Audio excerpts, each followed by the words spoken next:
तो स्टूडेंट हमारा प्रॉब्लम है figure shows the expression of 2 meter long metal rod with temperature. The volume expansion coefficient of the metal rod is, हमारे पास graph given है। Like यहाँ पे हम लोग देख सकते हैं कि टेम्परेचर केल्विन में है और ये है चेंज इन लेंथ, बेसिकली ये mm में गिवन है और हमारे पास एक इस तरह का ग्राफ गिवन है। और यहाँ पे एक चीज़ ये भी मेंशन कर सकते हैं कि जो इनका टेम्परेचर डिफरेंसेस है वो हमेशा 5 केल्विन के फॉर्म में, जैसे कि यहाँ से 0 से लेके 5 केल्विन, 5 से 10, 10 से 15, तो ऐसे 5 जो है इसका टेम्परेचर डिफरेंस है। और यहाँ पे इनका जो चेंज इन लेंथ है बेसिकली वो 0.5 mm के फॉर्म में है, ठीक है ना। सो हमें निकालना volume expansion coefficient. So volume expansion coefficient basically क्या होता है हमारे पास है गामा। क्या होता है? Volume expansion coefficient gamma. और गामा इक्वल टू कितना होता है गाइस? 3 अल्फा। ओके, सो अगर हमने अल्फा की वैल्यू निकाल ली तो बेसिकली हम लोग यहाँ पे जो है कि वॉल्यूम एक्सपांशन कॉफिशिएंट की वैल्यू इजीली कैलकुलेट कर लेंगे। तो हम लोग ये देख लेते हैं कि चेंज इन लेंथ का बेसिकली फॉर्मूला होता है there is L into alpha delta T.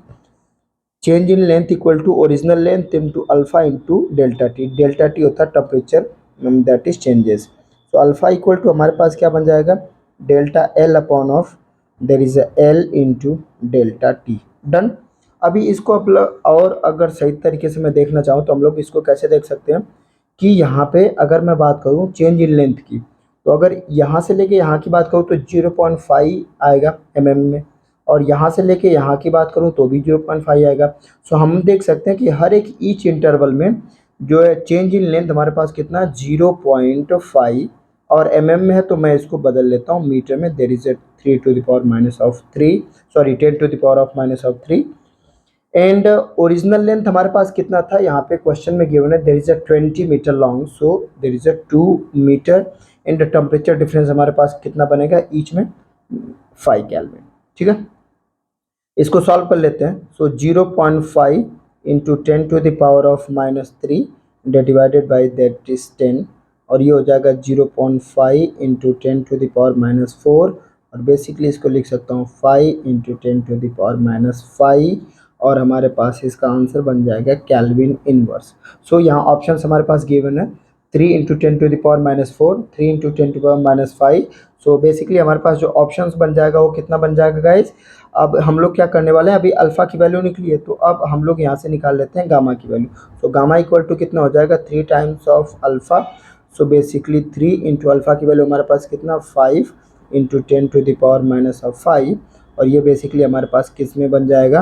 There is a 15 into 10 to the power of minus 5, और इसको मैं ब्रेक डाउन अगर करूँगा सो 1.5 into 10 to the power minus 4, ये बन जाएगा केल्विन इनवर्स। ठीक है गाइस, हमारे पास ये ऑप्शन बनेगा।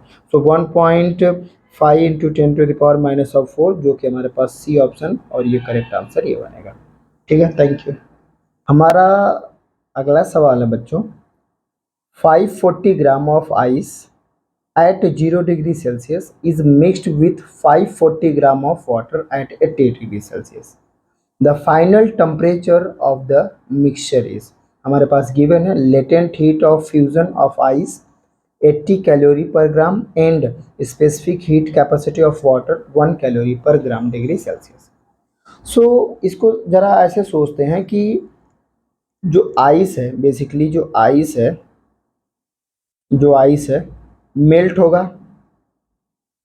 मेल्ट होने के लिए जो रिक्वायर्ड हीट होगी वो कहाँ से लेगा? वाटर से लेगा, ठीक है ना। आइस किस में कन्वर्ट होगा? वाटर में, जब वाटर से हीट एक्सट्रैक्ट करेगा। और वाटर अगर फ्रीज होगा या कूल होगा तो किस डिग्री सेल्सियस तक कूल हो सकता है? 0 डिग्री सेल्सियस तक।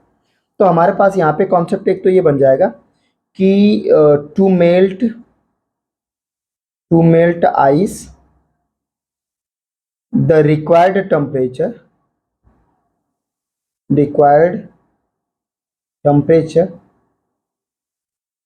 taken by water, या फिर टेम्परेचर की जगह आप इसको क्या मेंशन कर सकते हो? Required heat. क्या लिख सकते हो? Required heat. ओके, सो हमारे पास टोटल हीट कितना बनेगा? अब देखो आइस हमारे पास क्या है, ये तो सॉलिड है बेसिकली, ये क्या हमारे पास है? सॉलिड है। और सॉलिड जब आपके पास हीट एब्जॉर्ब करके कन्वर्ट होगा वाटर में, तो वहाँ पे क्या फेस चेंज होगा। तो फेस चेंज के लिए जो हीट रिक्वायरमेंट होती है वो क्या होती है, लेटेंट हीट। सो यहाँ पे हम लोग आइस के लिए लेटेंट हीट कैलकुलेट कर लेते हैं कि आइस जब वाटर में मेल्ट होगा तो कितना उसको लेटेंट हीट की रिक्वायरमेंट बनेगी, जो लेटेंट हीट वो वाटर से एक्सट्रैक्ट करेगा। तो कितना हो जाएगा गाइस यहाँ पे 540 इंटू लेटेंट हीट हमारे पास कितना, देर इज 80, ठीक है ना। और जब हम इसको कैलकुलेट करेंगे तो हमारे पास इसकी वैल्यू क्या बन जाएगी, इसकी वैल्यू बनेगी 43200 कैलोरी, ठीक है ना। इसको आप कैलकुलेट कीजिए और आपके पास ये आंसर बनेगा, ठीक है ना। अब ये आइस जब वाटर में कन्वर्ट हो रहा उसके लिए ये लेटेंट हीट रिक्वायर्ड है, और ये लेटेंट हीट किससे एक्सट्रैक्ट करेगा, वाटर से। अब वाटर अगर मैं बोलूँ, वाटर अगर कूल हो रहा है, कूल हो रहा है तो कहाँ तक कूल होगा, 0 डिग्री सेल्सियस तक, राइट ना। तो वाटर अगर जो है, वाटर अपनी हीट को देता है, अगर the heat given by the water to the ice, तो उस केसेस में वो कितना डिग्री तक अपने हीट को दे सकता है, 0 डिग्री सेल्सियस तक। सो वो कितना हीट जो है कि ट्रांसफर करेगा, सो एम एस डेल्टा टी, ये हमारे पास बन जाएगा, ठीक है। और एस क्या स्पेसिफिक हीट, एम क्या मास, और डेल्टा टी क्या टेम्परेचर, ठीक है ना। तो हम लोग यहाँ पे देख लेते हैं कि हमारे पास मास कितना हमारे पास है 540 इंटू स्पेसिफिक हीट कितना 1, एंड टेम्परेचर डिफरेंस कितना गाइस हमारे पास 80 डिग्री से लेके 0 डिग्री सेल्सियस, 80 माइनस ऑफ 0। इसको फिर से कैलकुलेट करूंगा तो हमारे पास कितना बनेगा 540 इंटू 80, और अल्टीमेटली कितना बन रहा है 43200 कैलोरी, ठीक है। तो हम लोग देख सकते हैं कि वाटर जो कूल हो रहा है, ठीक है ना, वो कितने 0 डिग्री सेल्सियस तक कूल होने में कितना जो है कि अमाउंट ऑफ हीट जो है आइस को गिवन कर रहा है या गिव अप कर रहा है। तो हमारे पास आंसर बनना 43200 कैलोरीज, और जो आइस है वाटर से कितना हीट एक्सट्रैक्ट कर रहा है 43200 कैलोरीज, ठीक है। सो इन दोनों के अमाउंट हीट, जो हीट के अमाउंट है वो इक्वल है। इसका मतलब है कि जो कंप्लीट आइस है, आइस जो है कंप्लीटली किस में कन्वर्ट हो जाएगा गाइस, वाटर में। और वाटर में कन्वर्ट होगा तो उस समय उसका टेम्परेचर कितना होगा, क्योंकि 0 डिग्री सेल्सियस पे इसका टोटल अमाउंट ऑफ हीट इसके बराबर है।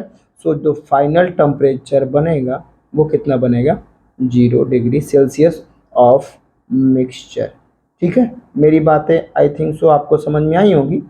मैं फिर से एक बार एक्सप्लेन कर देता हूँ कि वाटर जो है जितना हीट आइस को देगा, आइस उतना ही हीट लेके अपने फेस को चेंज करेगा, सॉलिड से लिक्विड में कन्वर्ट होगा, ठीक है। तो जो आइस मेल्ट हुआ तो उसको कितनी हीट की रिक्वायरमेंट थी, वो उसके लेटेंट हीट के बराबर होगा। लेटेंट हीट की हमने यहाँ पे फार्मूला अप्लाई किया क्योंकि मास गिवन था, और हमारे पास यहाँ पे latent heat of fusion given था, और हमने टोटल कैलकुलेशन किया। तो 43200 कैलोरीज हमें हीट के रिक्वायर्ड है जो आइस को मेल्ट करूँगा वाटर में। लेकिन वाटर कितना जो है डिग्री सेल्सियस तक अपने हीट को ट्रांसफ़र कर सकता है, तो 0 डिग्री सेल्सियस तक जो है क्या कर सकता है, हीट को ट्रांसफ़र कर सकता है। किसको कर सकता है, आइस को। यहाँ लिख देता हूँ टू द आइस, ठीक है ना, आइस को ट्रांसफ़र कर सकता है। सो वो कितना हीट ट्रांसफ़र करेगा, एम एस डेल्टा टी, क्योंकि वो हीट ट्रांसफ़र कर रहा तो लिक्विड फॉर्म में ही होगा, और वहाँ पे उसकी स्पेसिफिक हीट जितना होगा उसकी कैपेसिटी के हिसाब से वो अपना जो है कि हीट ट्रांसफ़र करेगा। सो हमारे पास हो जाएगा Q M S delta T, और फिर मैं यहाँ डेल्टा टी की वैल्यू 0 डिग्री से 80 डिग्री, तो टेम्परेचर डिफरेंस हो जाएगा 80 डिग्री, और मास ऑलरेडी गिवन है कि 540 ग्राम, और स्पेसिफिक हीट की वैल्यू 1 आपके पास गिवन है, कैलकुलेट किया तो इसकी वैल्यू, तो दोनों अमाउंट ऑफ हीट की वैल्यू इक्वल है। इसका मतलब है वाटर अगर कूल होगा तो 0 डिग्री सेल्सियस तक कूल होगा।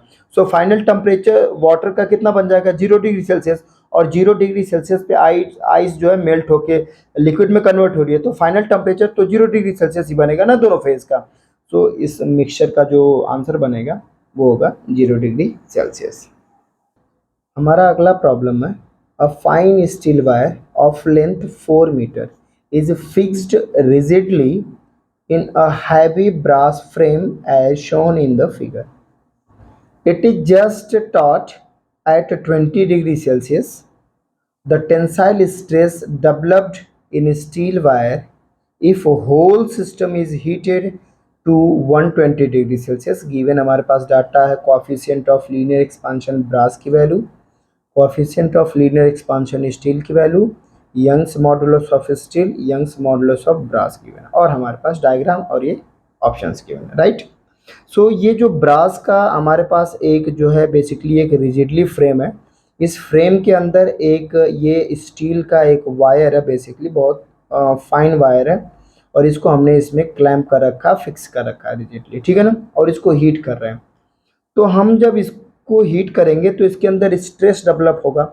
तो अगर मैं सॉल्यूशन की देखूं तो स्ट्रेस इक्वल टू क्या हो जाता है गाइस, यंग्स मॉडुलस इनटू क्या बन जाता है, स्ट्रेन, यही बनता है।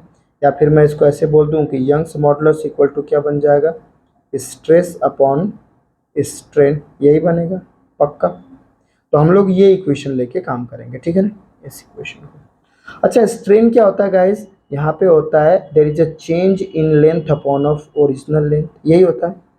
तो मैं क्या करता हूँ, stress, there is a stress, stress equal to gamma, और इनफैक्ट मुझे क्या है यहाँ पे कैलकुलेट करना है कि the tensile stress developed in steel wire, तो स्टील वायर तो यंग्स मॉडुलस भी स्टील वायर से लूँगा, ठीक है ना, यंग्स मॉडुलस भी स्टील वायर का लूँगा।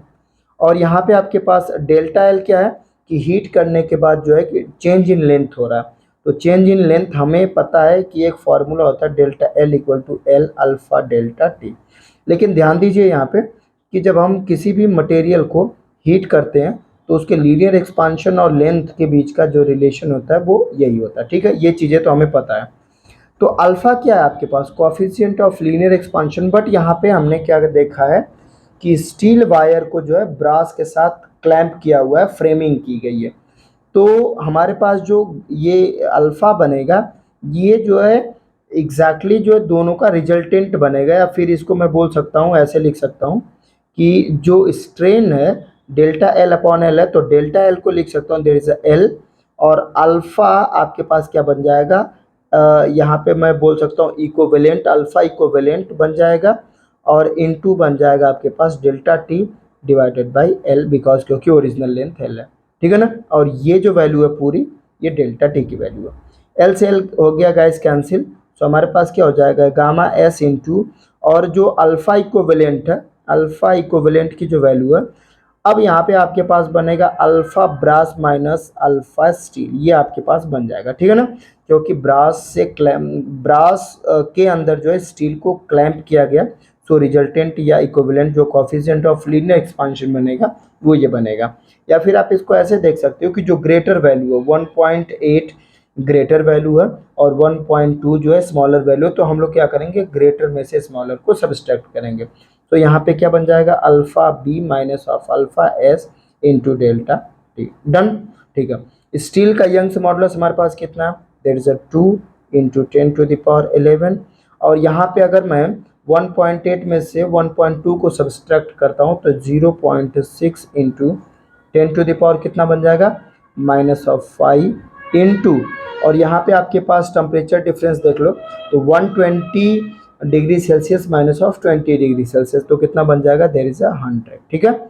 अब इसको मैं सॉल्व कर लेता हूँ, सो 1.2 into 10⁻, I am sorry 10⁻6 into 100, यही बनेगा, क्योंकि ये पावर को मैंने आपस में क्या किया सब्सट्रैक्ट कर दिया, तो 11 माइनस 5 तो 6 बचा, और इसका इसमें मल्टीप्लाई तो 1.2 इंटू 100 कर दिया।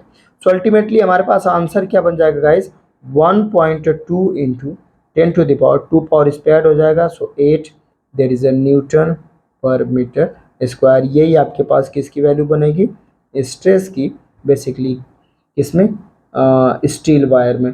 और हम ऑप्शंस को अगर रेफर करूँ तो 1.2 इंटू 10⁸ न्यूटन पर metre square, so correct answer is B. Thank you. Next problem है, when water is boiled at 2 atmospheric pressure, the latent heat of vaporization is 2.2 into 10⁶ joule per kg, and the boiling point is 120 degrees Celsius. At 2 atmospheric pressure, 1 kg of water has a volume of 10⁻³ meter cube, and 1 kg of steam has a volume of 0.824 meter cube. The increase in internal energy of 1 kg of water when it is converted into steam at 2 atmospheric pressure at 120 degree Celsius. और हमारे पास 1 atmospheric pressure की value already given है। So guys यहाँ पे एक चीज़ ये देखो कि अमाउंट ऑफ हीट रिक्वायर्ड क्या बन जाएगा, amount of heat required to convert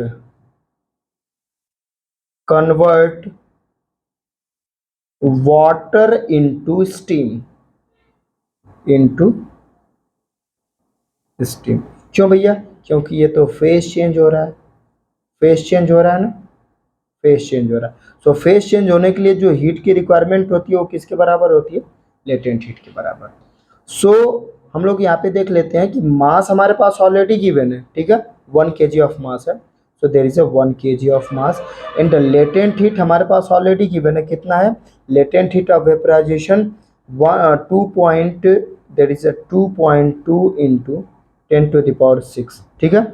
इसको अगर आप कैलकुलेट करोगे तो आपके पास एक ऑप्शन मिल जाएगा, देर is a 2.2 into 10⁻, that is 6 joule Q की वैल्यू मिलेगी, ठीक है ना। अब हम लोग ये देख लेते हैं कि जब हम वाटर को हीट कर रहे हैं तो पहले उसका वॉल्यूम कितना था, जब वाटर था तो वॉल्यूम कितना था 10⁻³ सो V1 की वैल्यू हमारे पास था 10⁻³ मीटर क्यूब, जिसको मैं लिख सकता हूँ 0.001 मीटर क्यूब, डन, हमारे पास V1।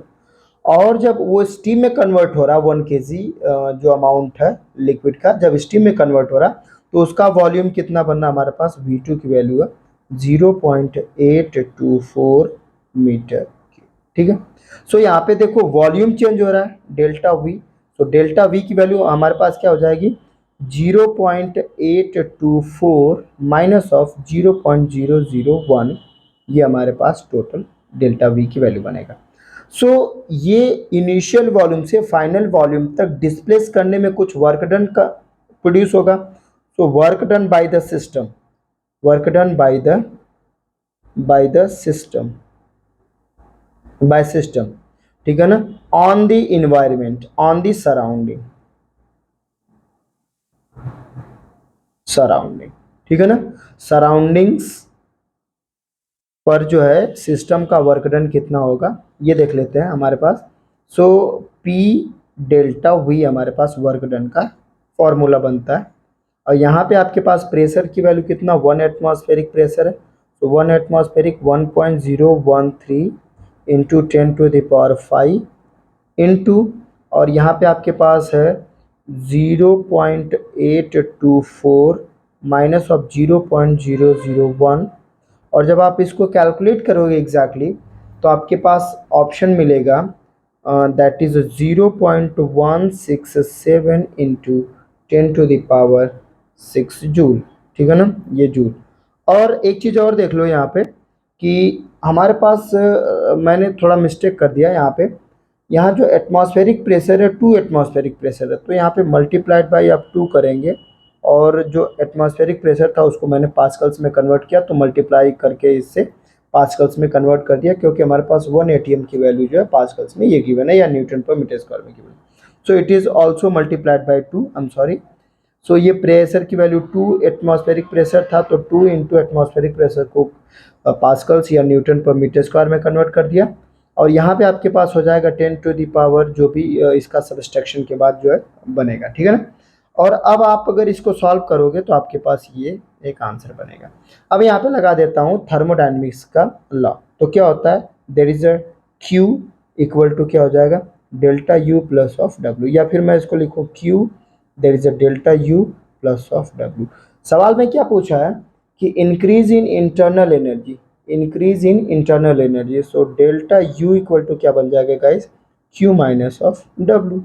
Q की वैल्यू आपके पास क्या निकला था यहाँ पे, देर is a 2.2 into 10⁶ minus W की वैल्यू 0.167 इंटू 10⁶, और अगर आप इसको सॉल्व करेंगे तो आपके पास आंसर बन जाएगा, कितना बन जाएगा ये आप खुद बताएंगे, 2.033 इंटू 10⁻6 जूल। ठीक है ना, ये इसको सब्सट्रैक्ट करके आप देख लेना, और ये हमारे पास ऑप्शन बन जाएगा 2.033 10⁻6 joule. Correct answer is B. So इसको पूरा समझ लो फिर से एक बार। हम लोगों ने इसको क्या किया, सबसे पहले कि कितना अमाउंट ऑफ हीट रिक्वायर्ड है फेज चेंज के लिए, वो अमाउंट ऑफ हीट का कैलकुलेट किया।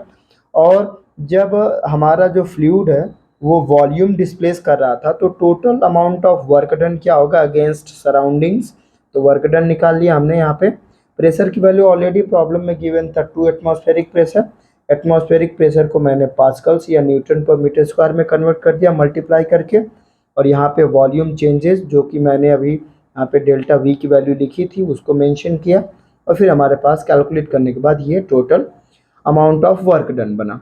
और ये वर्क डन को हम अप्लाई कर दूंगा थर्मोडायनेमिक्स के फर्स्ट लॉ पे, और यहाँ से आपको चेंज इन इंटरनल एनर्जी का formula Q minus of W में मिल जाएगा। Q की वैल्यू ऑलरेडी आपके पास थी, और W की वैल्यू यहाँ से आपने कैलकुलेट किया था, दोनों को सब्सट्रैक्ट करेंगे तो आपके पास आंसर मिल जाएगा। Thank you.